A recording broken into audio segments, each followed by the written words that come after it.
চলো আজ তোমাদের সাথে শেয়ার করব গেট রেডি উইথ মি। তো প্রথমেই বলি কেন রেডি হচ্ছে, সেটা হচ্ছে আমাদের পাশের পাড়ায় একজনের অন্নপ্রাশন।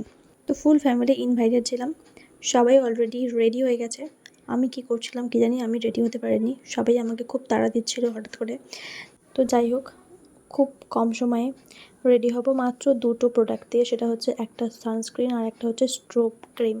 তোমাদের যে ছোট একটা সানস্ক্রিন দেখালাম, ওটা আমি ফ্রি গিফট হিসেবে পেয়েছি, বাট ওটা না আমি জাস্ট প্রেমে পড়ে গেছি, ভীষণ সুন্দর, পরে আবার আমি ওটাই পারচেস করব। যাই হোক, গোটা মুখে সানস্ক্রিন ভরে ভরে মেখে নিয়েছি, আর হালকা করে একটু স্ট্রোব ক্রিম লাগিয়ে, আর একটা কাজল, মাস্কারা আর আইব্রোটা একটু সেট করে নিয়েছি, আর লিপস্টিক তো ওটা তো কম্পালসারি দিতেই হয়। বাস, আর কিচ্ছু সাজিনি। তোমরা একটু জানিও আমাকে কেমন লাগছে। আর তাড়াহুড়োর মধ্যে কী চুলের স্টাইল করবো বুঝতে না পেরে আমি জাস্ট সামনেটা পপ করে আর পিছনের চুলটা পনিটেল করে নিয়েছি। চলো আমি যাই খেতে। তোমরা ভিডিওটা দেখো, লাইক করো আর কমেন্ট করো প্লিজ।